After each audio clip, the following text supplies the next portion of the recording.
Assalamualaikum and very good day to Madam Rokiah Muda and fellow friends. Today our group representing on topic sustainability, management and accounting. Our group have 4 members which are Nur Atira binti Sukaimi, Farhatu Wahidah binti Haridatu Bakri, Nur Hasha binti Fakri and also Nur Humaira binti Hassan. As you can see here, we will be discuss on definition and core element of corporate sustainability, sustainability report, sustainability framework, benefit of corporate sustainability and also sustainability and stakeholder. For the start, I will explain the definition of corporate sustainability. What is corporate sustainability? Well, it is a business approach that creates long-term consumer and employee value by creating a green strategy aimed toward the natural environment and taking into consideration every dimension of how a business operates in the social, cultural and economic environment. It also formulates strategies to build a company that fosters longevity through transparency and proper employee development. Next, there are 3 core elements of corporate sustainability, which 1. Economic sustainability aims to reduce extreme poverty and guarantee fair paid employment for all. It includes job creation, profitability, and proper accounting of ecosystem services for optimal cost-benefit analysis. When it comes to the job market, research show how rates of employment benefit both the economy and the people's social well-being through the resource security employment provide. In this way, the economic driver requiring companies to need employees and for people to need job can also foster social sustainability if employment offers people security. Second, environmental sustainability, which aim to protect the natural balance of the planet while limiting the impact of human activities on the environment. Environmental sustainability focus on the well-being of the environment. These elements include water quality, air quality, and the reduction of environmental stressor. Human health depends greatly on the quality of a person's environment and the state of the environment. Therefore, effort to preserve and restore the environment benefit to the people. The third core element is social sustainability. Social sustainability includes environmental justice, human health, resource security, and education.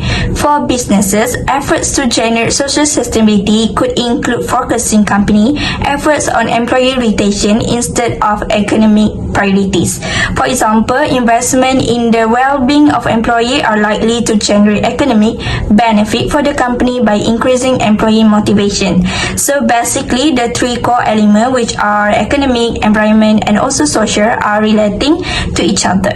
Next, I'll be presenting sustainability reporting. Sustainability reporting is the practice of measuring, disclosing, and being accountable to internal and external stakeholders for organizational performance towards the goal of sustainable development in aspects of economic, environmental, and social impact. The next one is the purpose of sustainability report. One of them is to attract investors. A credible sustainability reporting enhance a stakeholder's trust. By reporting a sustainability data, an organization is awarded sustainability certifications and accreditations. Investors will be attracted to invest in a company that brings positive impacts to the society and environment. The second one is for internal efficiency. Companies with awareness of sustainability reporting will implement the discipline in practicing responsible business. Everyone in the company will have guidelines about the values. The third one is for benchmarking and assessing sustainability performance with respect to laws, norms, codes, and performance standards. The last one is to engage stakeholders. In preparing and completing the sustainability report, it will engage stakeholders in outlining the goals towards sustainable development and disclosing their organizational performance. Next, let us look at Petronas' approach towards sustainability reporting. The first one is in aspects of environmental. Petronas is transitioning to lower carbon energy solutions. Petronas entered into an agreement with Lotus Store, which is formerly known as Tesco, for the design, installation, operation and maintenance of solar panels for 15 selected Lotus stores in the country. The panels are expected to collectively generate clean energy, enabling Lotus Store to reduce carbon emission. The next one is deploying innovative operations and technologies. Institute Technology Petroleum Petronas is implementing the Petronas Group's first food composting technology with the installation of an on-campus composter house, expected to compost around 15 kilograms of food waste annually. For social sustainability, Petronas introduced a walking challenge as a part of a signature health and well-being program for its employees.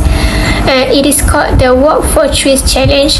The name indicated its intention: for every 1 million steps collected, 1 tree will be planted by the organization. With an overall target to collect 20 billion steps, the challenge was initially open to Petronas employees and later scaled out to the members of the public.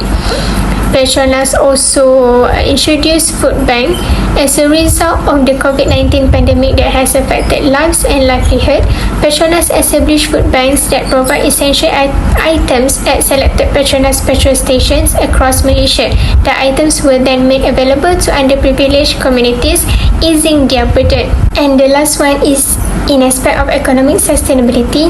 Petronas was set up as an infrastructure company to facilitate the monetization of Malaysia's upstream gas resources. One of the projects that Petronas involved in to maintain its economic sustainability is introduction of ancillary services. Petronas has launched 2 additional services at its terminal, which are known as LNG reloading for banking services at RGTSU and LNG truck reloading service at RGTP. This is a part of Petronas revenue diversification as well as increasing asset utilization. That's all from me. I will pass to the next presenter. Next, sustainability framework. It is a way to organize thinking about sustainability as well as inform planning, management and evaluation of activities in order to improve and maintain health outcomes at a population level. One of the sustainability framework is Global Reporting Initiative, which is known as GRI. It is a global organization that promotes the use of sustainability reporting as a way for organizations to become more sustainable and contribute to sustainable development. As a provider of the world's most widely used framework for sustainability reporting, GRI has a wide range of guidance, information, and support to help companies get started. The evolution of GRI reporting. The GRI was founded in 1997 in Boston by UNEP, CERES, and the Thales Institute, and the first set of GRI reporting guidelines was published in 2000. In 2016, the GRI transitioned from providing guidelines to having global standards for sustainability reporting developed by the Global Sustainability Standards Board (GSSB), an independent operating body under auspices of the GRI.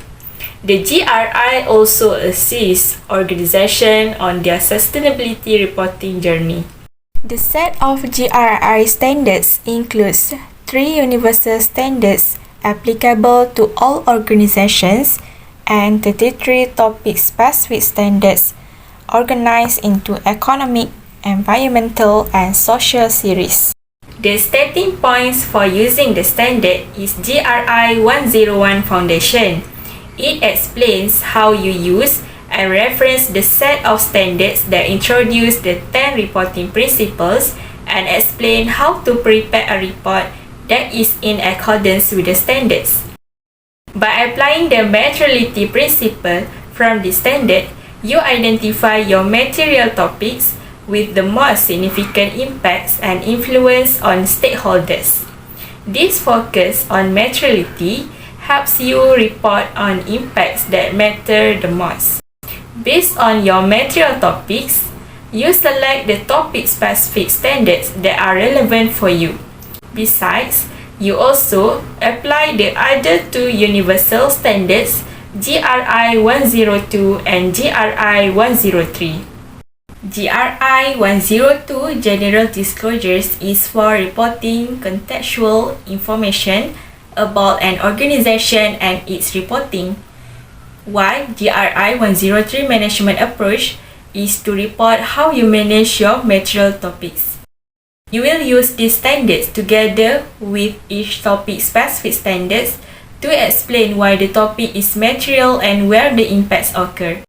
Each GRI standard has a similar structure with clear distinctions between reporting requirements, recommendations, and guidance. This makes it easier to know what you need to report and how you need to report it. There are several key benefits of GRI standards. First, a more flexible and future-proof structure as GRI standards remains up-to-date and relevant. Second, greater suitability for referencing in policy initiative because GRI enable further integration into government and market legislation around the world. Third, creates global common language for non-financial information as GRI is one universal framework and set of disclosures to meet all sustainability reporting needs. Last but not least, standards are credible and robust because GRI developed with true multi-stakeholders contributions and root in the public interest. Hi and Assalamualaikum. I am Farah Aida and I will continue on parts of benefit and also the stakeholder and their influence over environmental and social practices. Okay, we look on benefit where achieving cost saving can reducing resources consumption limit the generations of pollution, leading to improved economic efficiency, and also cost saving can even be reinvested in additional sustainability effort to further expand an organization positive impact on the planet. Second one is enhancing credibility, trust and brand reputation, where committing to waste reduction and being transparent about progress help to build credibility and relationship based on trust with customer, partner and also employee. The third one is meeting customer need. By committing to sustainability, operation can more quickly respond to environmental qualification criteria that their corporate customer build into their purchasing procedure. Next is raising market standard. Investing in sustainable strategy help businesses create higher market standard and make it more difficult for a competitor to resort to justifying unfair practices or environmental irresponsible production method. Besides, anticipating stricter regulation by choosing environmental responsible practices, businesses can be prepared for changing legal regulation, which in turn help reduce operating risk, improve discussion and communication with public decision maker, and can ultimately deliver a competitive advantage. Lastly, improving employee engagement and talent acquisition, where sustainability effort can and should engage employee and build a sense of community. They can also support talent acquisition effort when two employee option offer the same pay. Working for a company that is attentive to social and environmental issue like waste reduction can be more attractive to many applicants, especially young people. Continue with the last part on the stakeholder and their influence over the environmental and social practice. Number one is customer. As we can see, an increasing numbers of customers are seeking a green product. As some of them prefer the organization maintain their sustainability toward the environment. As an example, McDonald's are now using a paper bag rather than plastic bag for consumer to take away. A recent report from a Nielsen, 81% of consumers say it is extremely or very important that companies implement programs to improve the environment. and another 30% of consumers said they are willing to pay a premium product that deliver on social responsibility claim. Next is shareholder, where some shareholder value sustainability through their objective, where to increase stock value rather than losing money with less valuable stock. However, some of the shareholder also value both, which is sustainability and also profitability. The third stakeholder is employee, where some employee wanted to work in the organization that protect and care with the environment, like IKEA, where it's be the top global companies that environmental friendly. Besides its investors, some investors refer the social responsible investment (SRI), the investing strategy that aim to generate both social change and financial return for an investor. Social responsible investment can include companies making a positive, sustainable, or social impact, such as a solar energy company. Banks also have influence over environmental and social practices. Some of the banks provide the project that related to the social and sustainability practice. As an example, sustainable agriculture, where it support green banking policy that encourage investment in pollution-free and toxin-free, since the production, processing, and distributions of food are foundational to human society health and well-being. Sustainable banking objective must include the sustainable agriculture. Next is NGO, often play the main role as the protector toward the environment. NGO have played an important role in raising environmental concern, developing awareness of environmental issues, and promoting sustainable development. They now undertake a much wider range of activity than simply raising environmental awareness or acting as a pressure group. Not only that, media also have an important role in order to increase the awareness over environmental and social practices. Social media can help to save the environment, and it's actually one of the best way of advertising to the next generation about keeping the planet sustainable for years to come. Last one is government, where the government play a key role in achieving the development goals and target through, for instance, setting and implementing water quality policy framework and standard, and regulating the discharge of pollutant into the environment, and wastewater management, recycling, and reuse. That's all from us. Thank you.